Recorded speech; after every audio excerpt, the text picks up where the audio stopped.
Counting is wonderful, counting is marvelous, counting's terrific and how. Hello everyone, I'm Captain Logan. Welcome back to Counting Kryptofreaks. Today we're going to take a look at the 12th episode of Season 3. It's Hereafter, which is past the halfway point and is really driving home the theme for this season, which is death and mortality, with a Kryptofreak, but a good guy Kryptofreak, who is able to see people's future deaths just by touching them, and he is, in a kind of convenient way, going to see that Clark Kent has no end, and that another guy has already died once.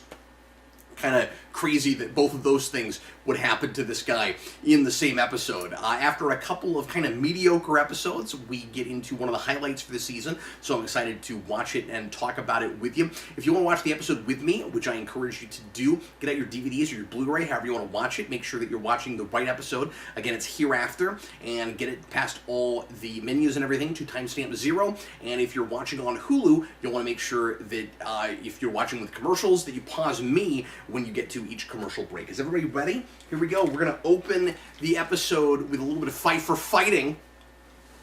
Let's begin. Everybody, please press play right now. Crazy, all the music in this show that was just coming out, was brand spanking new, and it was so thematically relevant to a lot of scenes that we decided to use music for in the show. Of course, a lot of the time it ended up being way too on the nose and really obvious, and felt like it was kind of narrating the scene. This was one that I liked particularly, partly just because, again, it fits so well, and it isn't like, it's not narrating the scene, it's not, we're running through the woods right now, but it's, again, it's about mortality, it's about how life passes you in a blink of an eye, and it's really fitting, and it's foreshadowing before it's just telling you what's happening right now, which is really nice. My wife and I were really partial to Fight for Fighting when we started dating, and this was just as my wife and I met each other this season, and so, this music has kind of a special place for me. I think John Andresik's career kind of fell off after that second album. But this was an okay single. So this is a really kind of somber episode. I like the tone of it a lot. And we've got another coach here that's going to turn out to be a killer, like the fire coach in, I think, the third episode of the first season, Hothead, which is interesting and amusing because by the end of this, he's going to try to murder a couple of kids, including Lana, but he's not a Lana stalker or somebody who's after her romantically, so at least there's a little bit of variety and diversity in kinds of people who are trying to murder Lana. But he will try to kill her the same way as the fire coach tried to kill people, but not with superpowers, but with fire. It's kind of hilarious. So we're calling back a lot to Hourglass this episode, particularly with the notion that Clark Kent may have no end and might live forever. And it's nice that we're finally coming back and dealing with that a little bit, particularly in a season that is building up the notion that Lex might also be indestructible. And this episode doesn't get into that, but it's kind of cool that we're developing those ideas close to the same time. So this was a real surprising opening. Did not expect to see somebody get killed on screen right away like this, in a situation where it doesn't seem like anybody's in danger, and we don't really right away know what we're looking at, and then it turns out that this kid, and you can tell pretty quickly, he sees Lana as an old woman on her deathbed, and then he sees this depressed coach stand in front of a car and kill himself, and immediately I sympathize with this kid and kind of feel bad for him. One thing I really appreciate about this episode is that it's, as Goff or Miller, I forget which, in the Season 3 companion, refer to this as kind of a greatest hits episode, and I like the way that it's kind of jumbling a lot of the motifs and ideas, and even kinds of scenes from different shows, but in a somewhat unpredictable way. So this is a Kryptofreak episode, but we have one of those rare Kryptofreaks that's not the antagonist for the show. And it's an episode that is not just Freak of the Week, in that he is the catalyst for getting the ball rolling for some major plot points for the season, and he's also kind of a device, although he's an interesting enough character, and I like him. He's not just a plot device. He serves more as of a plot device than he does as anything, certainly. He's not like Ryan, he's not a character that you kind of wish would stick around, and that really, I don't know that Ryan gets an arc so much either, as he just kind of motivates our characters, and that's what this guy does. So I guess they are similar in that way. But he's gonna help really move things forward, like I said, for a lot of our characters, and it's a major story episode more than it's just your standard one and done Kryptofreak kind of thing. And even the bad guy in this episode has a somewhat more sympathetic motivation than Kryptofreaks often do. And he's not a Kryptofreak, he doesn't have superpowers. Certainly you can't condone anything this guy does, and it's maybe a bit of a leap that he would actually try to murder these kids. You could make the argument that he does seem so far gone that maybe he would go that far, maybe he would be that revengey, if he is, so distraught over the death of his daughter and just ready for everything to be over.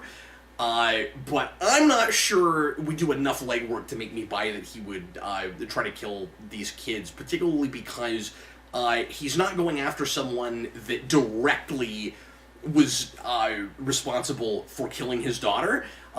He ends up at the end of this, it's pretty contrived. At the end of this, he's going to go after Lana and her friend because he overheard one of them saying that they upset his daughter, and that's why she ran off and ended up getting in a car wreck or however she died. And I don't know. I have a hard time buying that. I wonder, and this is just a thing I don't know, so if there's any, law scholars in the audience, leave your comments and let me know what you know about this kind of thing. But I wonder if there are any charges that tend to get pressed, or if there's any legality issues if you attempt to commit suicide and fail by doing something like standing in front of a car, because you could, you could affect the person that hits you. You could, cause an injury to them. Certainly, I'm assuming you would be liable for any damage done to their car. But I was kind of surprised that nothing about that came up during this. I think it's kind of amusing that so many kids die at Smallville High that this one was just never even brought up. This guy's been mourning for a while, and we've been dealing with so many other things in the show, like Lex going insane and Clark losing his sight for a minute, that just nobody even thought to bring this up. And this was somebody that was a close friend of Lana's, apparently, or at least she knew kind of well. And it just didn't come up until right now because her dad tried to kill herself. On first viewing, I wasn't sure how long ago this had happened. I thought maybe, they were kids or something. But I think it's supposed to be, it was pretty recent that it happened. This guy is just so beside himself that he's trying to do his job. And I think, honestly, this might be kind of an accidental backdoor. Okay, and so that guy just happened to be awake while they were in there, which is also sort of convenient that they walk in and, is he pretending to be asleep when they come in, or was he napping, but then he woke up, but then he open his eyes up? It's kind of awkward. But anyway, I forget what I was talking about, but so this is the big moment of this episode, and we should talk about this. We see the Superman cape. It's pretty, TV CG, but it's neat that we see it, and I think it's a cool way to visualize the notion of Clark Kent going on forever. There are questions about that. There are kind of maybe some issues. I can see both sides of it. We'll talk about it in a second. But just the idea of it I like a lot. And again, it's in the same spirit of Hourglass. And, you have all these really, like, creepy visions of people dying. And then this very hopeful idea that the symbol of hope never dies, that he continues on. We get into some weird Destiny issues with that I'll also get into. But it's an idea on paper I like a lot, and I like, again, the symbolic notion of it. I like the basic idea of it before I like the way that it works, in the story.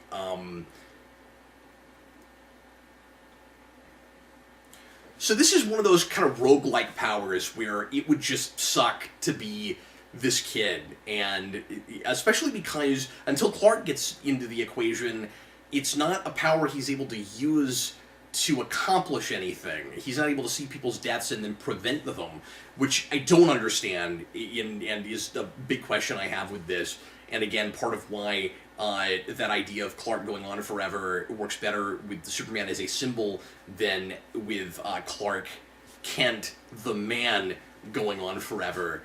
But apparently the idea is this kid touches people and they are going to die however he saw them die, no matter what he does. It's sort of like linear time travel, where you go back in time and everything that happened, it's a fixed timeline, you can't change anything. Time just moving forward for this kid works like a fixed timeline, like it's already been written in stone, and there's nothing he can do about it. And when Clark comes in, he's able, just because he's Clark and he's destined to be Superman and he's going to live forever, somehow that makes him immune to destiny. So he is simultaneously destined to be this symbol of hope. The show is always playing with the question of free will versus destiny, and sometimes I cannot decide where it's coming down on that. Is this episode saying that no matter what he does, Clark is ultimately going to have to be, not what Jor-El wants him to be, apparently, at this point in the show, a conqueror, but a hero, and Lex is destined to be a bad guy just because that's what he is in the comics, and he can try as much as he wants to prevent that from happening, but he's going to go down that path no matter what he does. The final episode of the show will leave us with the impression that destiny wins out at the end of the day. That sucks and hurts my feelings that it's not at least left ambiguous somehow, or, that Clark, that the free will wins out, and Clark proves that it's not his superpowers that make him special, but what he does with them and his upbringing. And after all, if he can't be not just a beacon of hope, but a example for people to follow, what is the point? Like, if the point is just, this guy is going to be perfect, and he's a symbol just in the sense that he's incorruptible, but we can't relate to him because we can't possibly be like him, he's just the exception because he was born that way, it doesn't teach us anything. And so I like the, I've always liked the argument, I've always liked the question of free will versus destiny, and I'm okay with it being somewhat ambiguous, but the idea that at the end of the day, just destiny is absolutely 100% going to win out, strikes me as a little bit cynical, and I don't know if everyone will agree with that. But it's just the way it's executed in this show. I talked over that kind of nice, tender scene with Chloe and Clark in the that last scene in the Talon, I think, or sorry, at the Torch, and I think that that from last episode is pretty well earned. And I like that they're actually friends again. It took us a long time to get there, and it was a bumpy road, and it was not a great road, but I'm glad that we're finally there.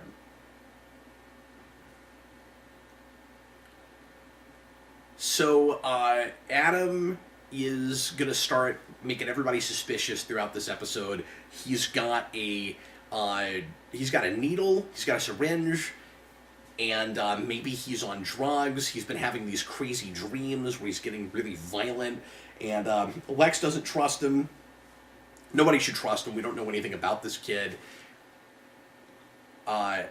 I do like that Lex is not coming down on Lana and forcing her to do anything, even though he owns the building, that he is leaving it up to her because she's the manager of the place.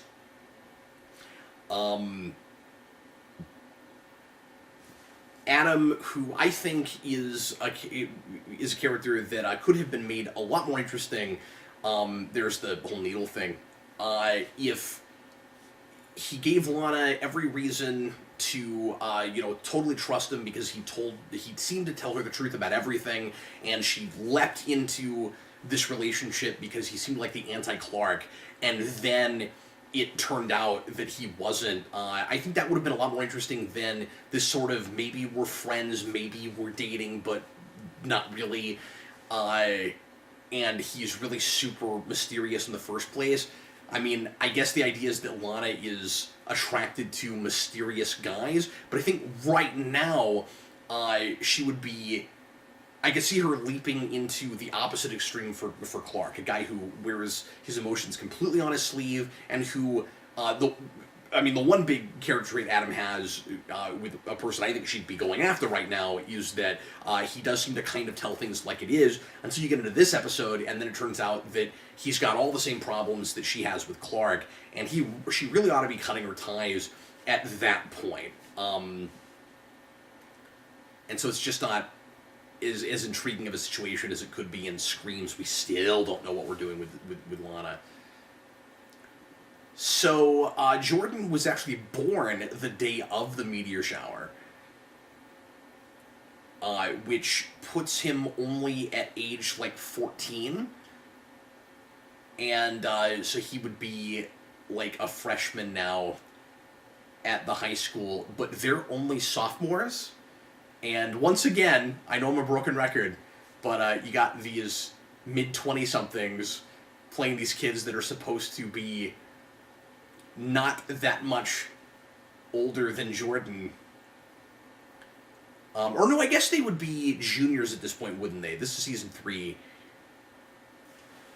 I guess that means that Clark is supposed to only be 3 or 4 on the day of the meteor shower. Even that kid in the pilot looks a little bit older than he actually is supposed to be.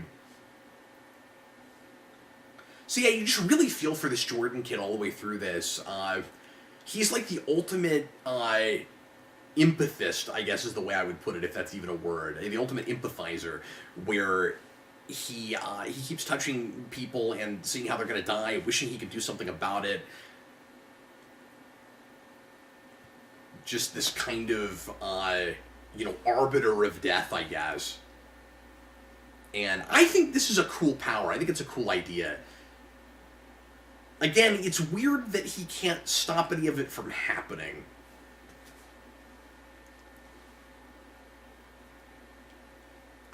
And I just don't think the episode, or maybe it's just a really corny, totally unbelievable idea. I don't think the episode does the legwork it needs to make me buy that Clark is somehow immune to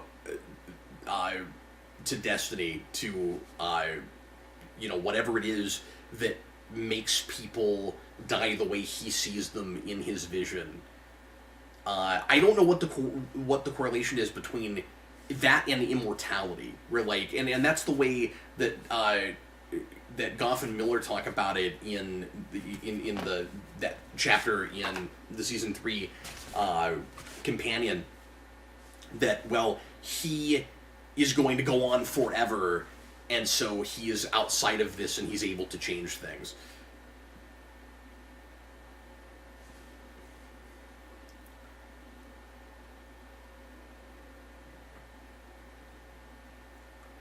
And this is going to be yet another Kryptofreak that is going to find out about Clark's abilities. So many more people in this continuity that at the end of the day know that that Clark has superpowers.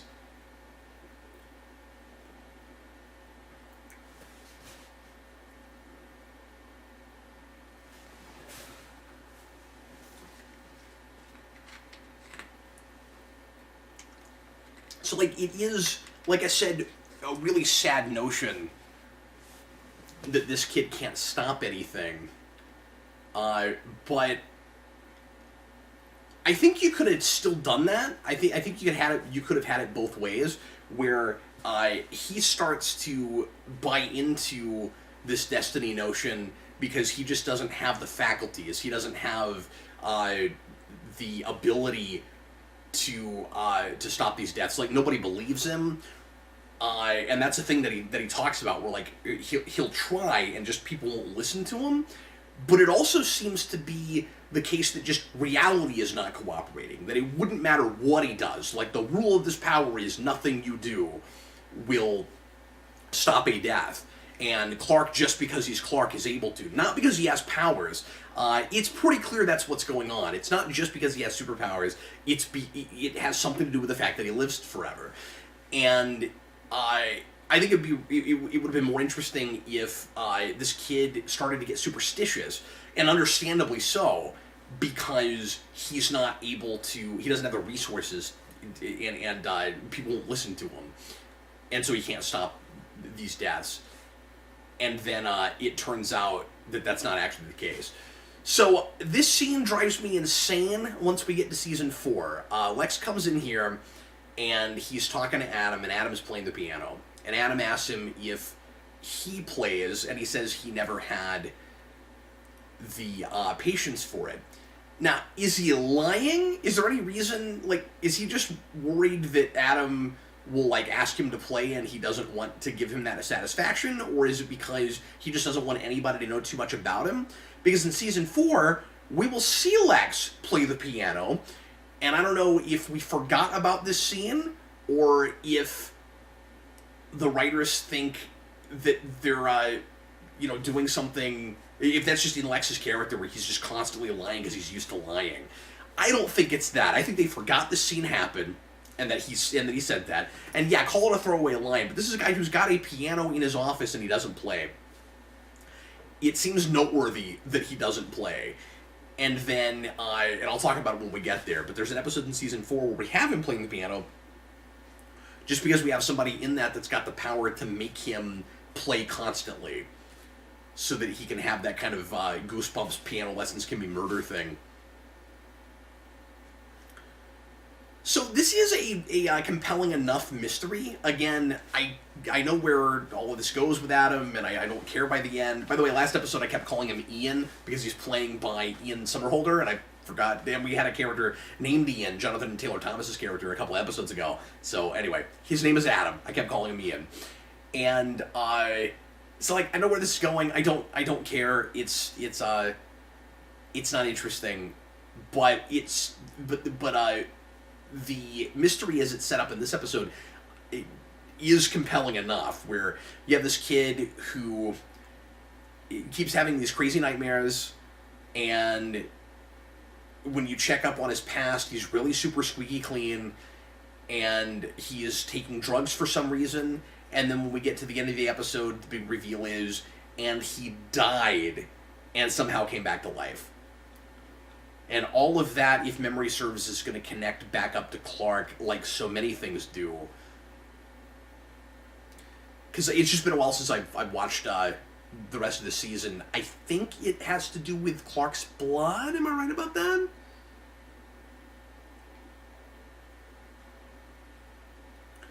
I didn't notice this before, but it looks like we're muting the color palette intentionally because this is supposed to be kind of a bleaker, initially anyway, more somber episode. Or maybe it's just in these scenes with this guy. Yeah, because the color palette is back to normal when we get into the school. So I think it's just whenever we're around Jordan and his dad, it's more muted and kind of sadder looking.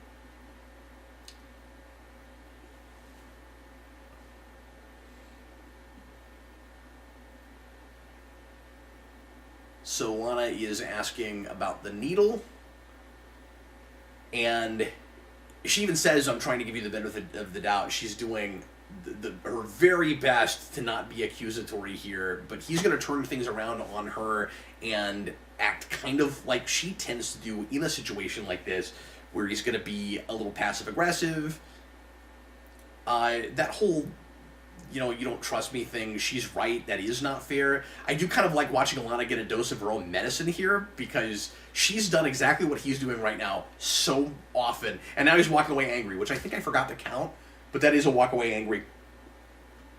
There are very few things to count in this episode. This does have that thing where, good episodes tend to have fewer of the obvious tropes and the goofy things to count. And not just goofy stuff, just formulaic stuff, just the stuff we do most episodes, or a lot of episodes. There are, again, a lot of things that this episode is kind of throwing all into a pot, but not countable stuff. There's not bullet time, there's not kryptonite, none of that stuff. It's just we have a Kryptofreak, and that's kind of the big thing to count, but it's not a typical Kryptofreak episode. And we've already had a couple episodes like this season where we're going back to the Freak of the Week thing, but we're trying to mix it up enough and integrate it enough into the ongoing story that we're telling that it doesn't feel formulaic. And this is a really good example of that. I think it does a great job of that. That was not a real convincing punch. But at least Lana gets taken out by chloroform, which is a thing that can actually knock a person out. It's funny, there's always all these things on the marquee for the Talon that sound like Lana would have to be there a lot more hours than she seems to actually be there in order to coordinate. They have live music. Although it's nice that it says live music, and then Chloe comes in here and it sounds like underneath the apartment there is indeed live music. That is a nice detail that I would not have necessarily expected from this show, especially because it seems like there's kind of a random generator. I always figured that whatever was on the marquee was like a random generator, where you roll a d20. It's like that's what we're putting on the marquee. And there are some kind of fun ones here and there. I keep meaning to point them out more often than I have. But like I said, the big... I should mention more Lex Chloe stuff. We've been getting, since a couple episodes ago, a lot more of that. Mostly because she's been investigating Lionel's parents' death, and now she and Lex keep kind of getting on the same paths for even other things.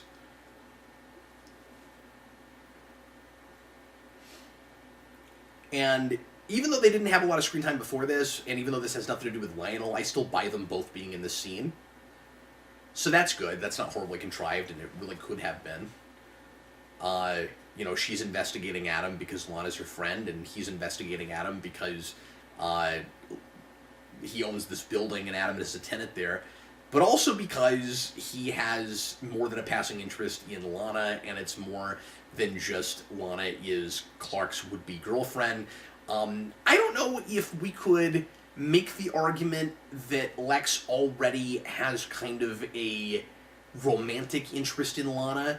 Obviously, we're not going to play with that yet, partly because it would be weird and creepy and raise undue questions about Lex because she's still a minor, she's still in high school, but almost as soon as she's old enough, we will put them together. It does take a couple of years, but it sure feels that way. But there are scenes here and there where I think you could maybe read into that if you really wanted to. You can also just read it as this is the way Lex talks to women. I like it whenever we parallel Jonathan with parents of other kids that are special. Other kids with superpowers, other Kryptofreaks. The Kents, of course, are supposed to be the gold standard for how to raise a kid that is different. How to not shelter them so much that they aren't raised right and don't know how to deal with people and don't have the right values, but also how to protect them at the same time. And they're not perfect, they make mistakes, but they are the gold standard, and I like that we don't just compare them to Lionel, which is certainly their exact opposite. But we have this really nice spectrum of parents who get, closer and farther away to Jonathan and Martha, and also just kids with powers that are harder to deal with even than Clark's, and where it's kind of unfortunate. Like, Jordan's dad seems like a good guy, and like he's trying to do what's best for his kid. If I were him, I would have a hard time not keeping my son home too, and the kid really wants to go to school. He's letting him try it, even though he has his massive reservations. He's really trepidatious about it. It's not like other Kryptofreak parents we've had in the past where like they'll lock up their kids in the basement and stuff. But I like this actor a lot. This kid is certainly playing this, really timid. He's afraid to be around people. He's afraid to touch people for obvious reasons. But he also seems like a kid that's just been homeschooled a long time and isn't even, he's a little antisocial. He's not even used to being around people, but he's got a good heart. He's really good-natured. And after all, who would, understand people more than somebody who sees how everybody he touches dies? Who would be more empathetic than that kid? I like that Clark lets him come with him.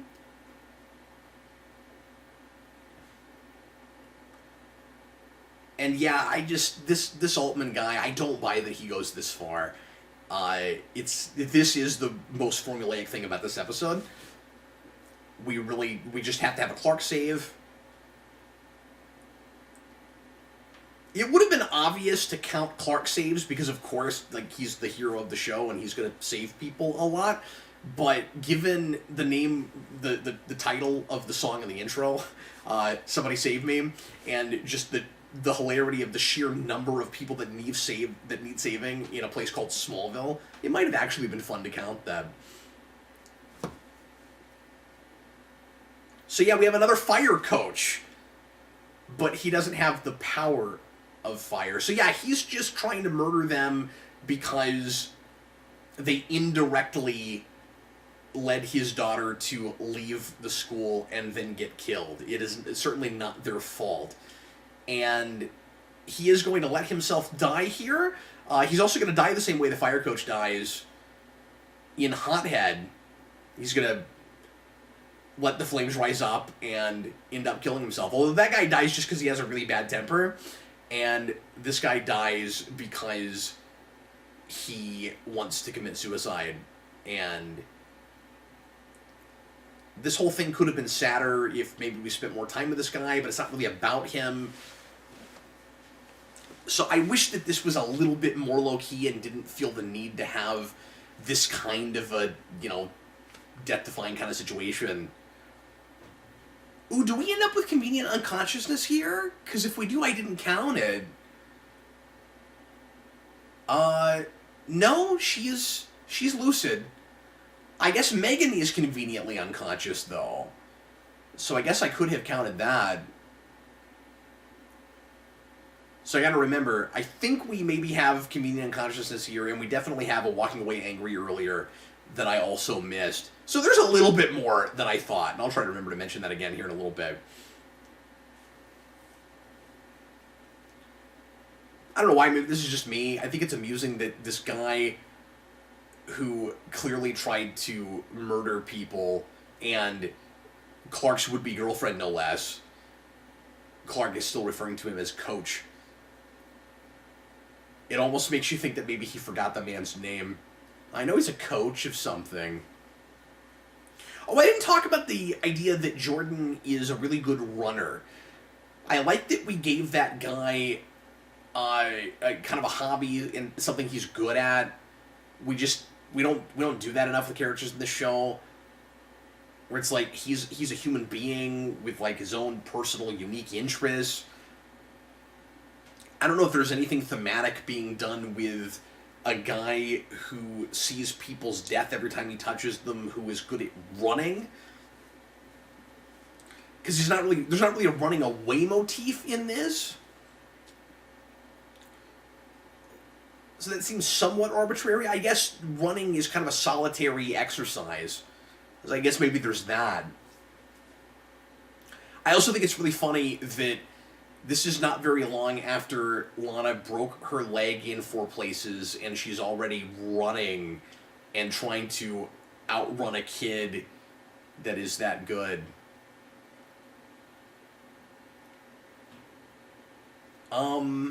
I am fuzzy on whether or not that girl was unconscious, but I think I'm gonna call it. Pretty sure, at least in that moment, she was.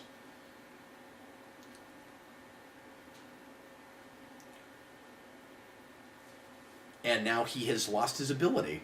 Okay, so I need to talk about this. I forgot about it. The big question I've got, I guess this is a question to ask Rel when I get to heaven, is not just the thing, the Destiny thing, like how come Clark is able to traverse the Destiny thing that Jordan can't, just because he's got, he's going to live forever. But also,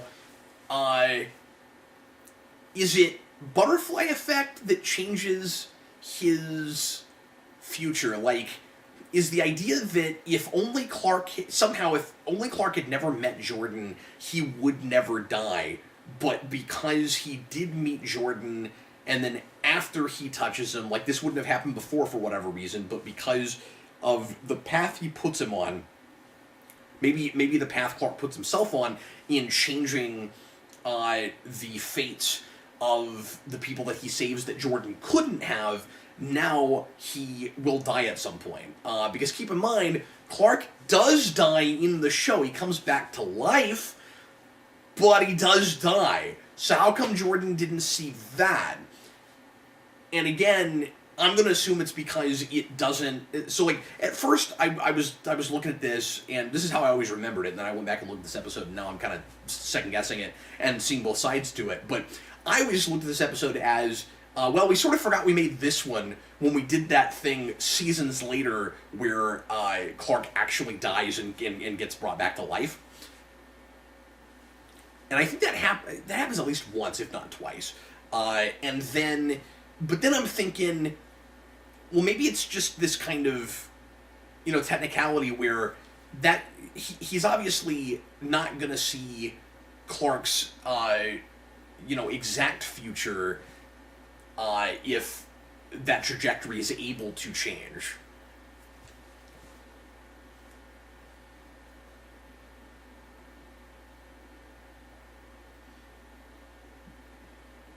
I like that this kid tries to keep up his optimism as much as humanly possible, even though he has, the most morbid kind of power.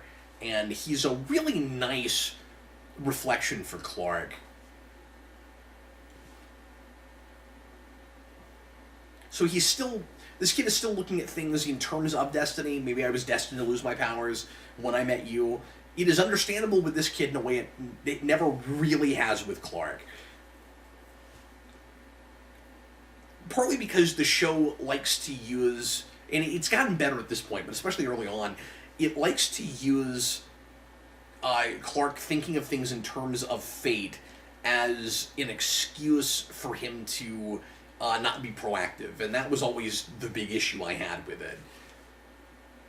But this kid, destiny seems to have defined him, where he cannot change things that he knows are going to happen and nobody else knows. Would be very difficult not to look at things on those terms, and again, maybe get kind of superstitious.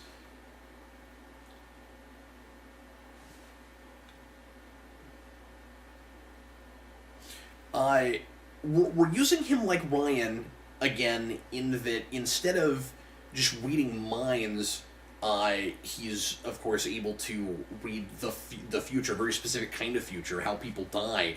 And in the last scene we have with him, he's going to warn Lana specifically about someone. I can't remember if it was... it was Ryan actually warning Clark, I think, about Lex the first time we met him. and in, I think, the first time. And then in this, he's going to warn Lana about Adam. And he touched Adam, and somehow that told him that Adam had died. I don't know how that works, because we didn't see it. I was talking over this, obviously, and not always looking directly at the screen. I can't remember if we actually get a flash there at all, but when he touches Adam, he somehow sees that Adam has died instead of how he will die in the future. So I don't know if he ends up getting a flashback then when he touches him, or if just something about what he sees in the future tips him off to the notion that Adam has died. Again, it's an intriguing mystery. It's just a little bit convenient that he meets a person who lives forever and a person that dies or has died in the same episode. So we're going to get a giant bombshell at the end of this. This is another reason that this episode is kind of a highlight of the season and is well remembered, because it's just unpredictable and it hits you real hard. I love that the episode with the guy that sees future deaths sets us up for potentially seeing Jonathan's death. Now, it doesn't happen, and so it's maybe a little bit of a cheat, and I hesitate to say that I wish Jonathan had died here, because obviously I love John Snyder, and these actors help to elevate Clark in every scene they're in together. But the way we finally actually kill him off is really super hokey and contrived, and I don't like it at all in Season 5, the whole time travel nonsense. With this, it is a lot more kind of traditional and typical, where he has a heart attack and maybe he's going to die. And when you get to the end of this episode, there's every reason to think that maybe he actually is dead. Not just that... And this is actually going to be sort of unintentionally funny, because he drops cookies, and then if I remember right, in the next episode, Martha is going to drop lemonade. I think that's right. So Smallville has its own spin on this. It actually gives us a reason that he's having a heart attack, instead of it's just he's worked himself too hard. He has worked himself too hard, but he has sacrificed his health for the sake of his son with what he did for Clark at the beginning of the season with the deal he made with Jor-El.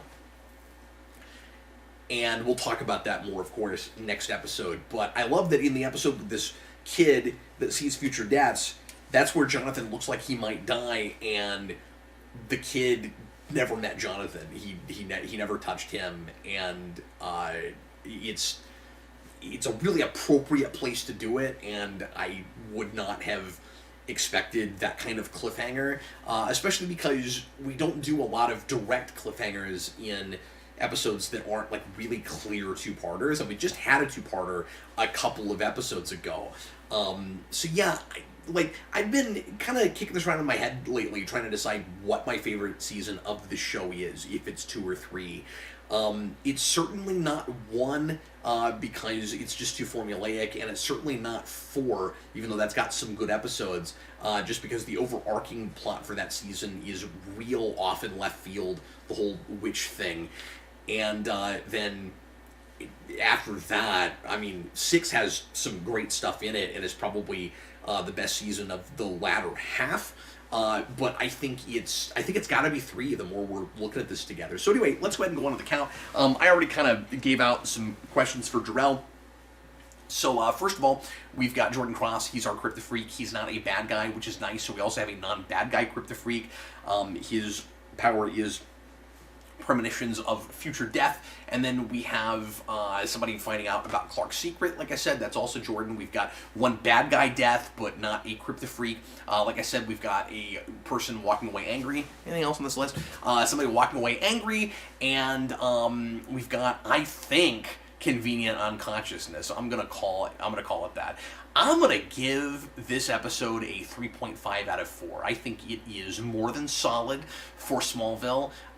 It's wonderfully, again, unpredictable for an episode that initially looks like it's going to be kind of Freak of the Week and kind of formulaic. I love the way that we're moving, again, the overarching story forward, using that kid's powers in a really creative way. the main thing I don't care for is just that I don't buy that that Clark is able to change people's destinies just because he lives forever. And I think the bad guy is kind of too easy. So anyway, thanks a lot for watching, everybody. Hope you enjoyed it. Next time, we're going to be looking at Velocity, which is finally a Pete-centered episode, but it's not great. I've never cared for that episode, but we'll talk about it. Maybe I'll like it a little bit better on my next viewing. I think that's also the episode where Pete gets beat up for knowing Clark's secret. Am I right about that? I'm pretty sure that's that episode. So yeah, like I said, we're well past the halfway point. It's gonna be fun getting, blowing through the rest of this and getting to the end of the season finally, and gearing ourselves up for some really wacky Clark Kal-El stuff, where he's going to be able to fly, but the loophole is he's not himself, so he can fly.